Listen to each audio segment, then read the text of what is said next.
In this video, let's go ahead and write one simple query. Now that we have our data initialized and we have some data in the database, let's just confirm by writing a simple query and display an item. And in the process, let me also show you how we could make use of null check and null coalescing operator. So what I would do is to create a button. Say I'll name it as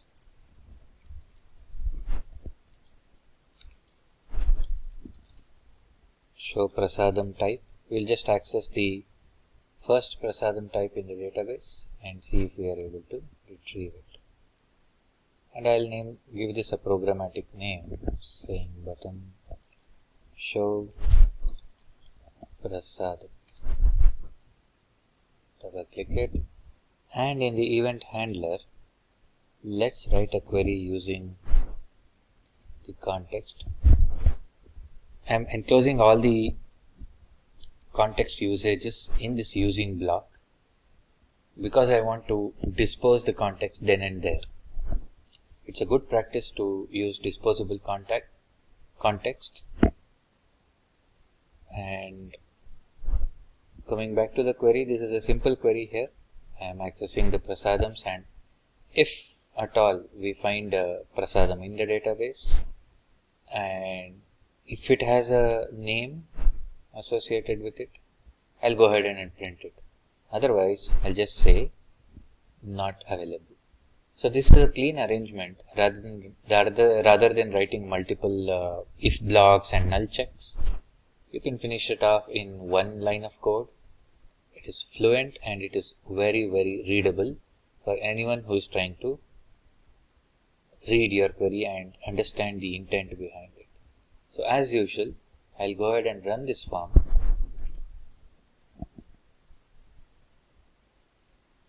So we will get a setting up data for a very brief moment of time, because the first time when you access an entity framework context, it would just take a while to connect to the database, open a connection and do the initial stuff.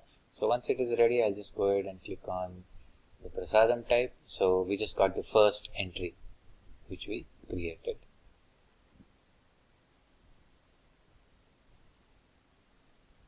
If we were to break this down for understanding it, then we can think of it like this. This is one operator, and this is another operator. We are just using it in conjunction. Now, what does this operator do? It examines the expression on its left hand side. If it is null, it will not even try to evaluate the expression on the right hand side.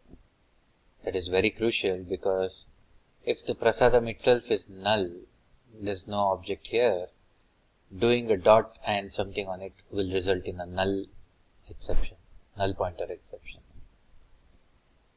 And if let's see some of the use cases. Now let's say that we did not find any prasadam in the database. There was no prasadam. So what would happen is the first expression will evaluate to null, question mark. Now it will not even bother to see what is on the other side, right?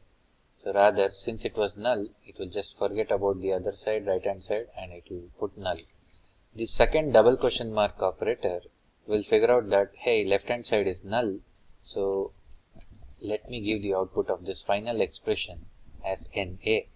So that will go and sit in, let's say, some kind of string, or let's say I can just call it name. Now let's say I actually had something. So in the first expression, once it was evaluated, I got a priest object. So let's say priest. So since the question mark now knows that there is something on its left hand side, it will go ahead and evaluate the prasadam type. So let's say we also got the prasadam type there, and let's say it was sweet, would be an object in fact, and if we said sweet dot name, and let's assume that name was not given. Okay, it's unlikely, but let's assume name was actually null. There was no value given there. So what would this operator infer is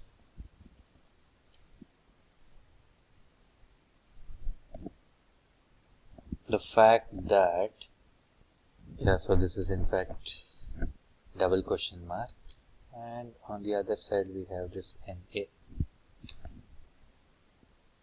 So since the suite dot name also evaluated to be null, so this entire expression becomes null, and now this question mark, double question mark, which is called the null coalescing operator, will decide that I have to now go ahead and use the right side, and the variable name would still have NA only. So whether the Prasadam object is null or whether the type's name is null, eventually NA will be given output. Now if the Prasadam type was not null, we got an object, and when we navigated here we got a name, the right hand side will be simply ignored because the left hand side expression had some name, let's say sweet. So name will now contain sweet. So that is how we did it here. Of course, without this null coalescing and null check operator also you could do this, but you will have to have a couple of if conditions and a couple of null checks within them. It would make the code more laborious and force anybody who's seeing your code to actually evaluate and see what you are doing. So this is a neat way of doing. And now that we have one query also running, so we know that the application is working as intended.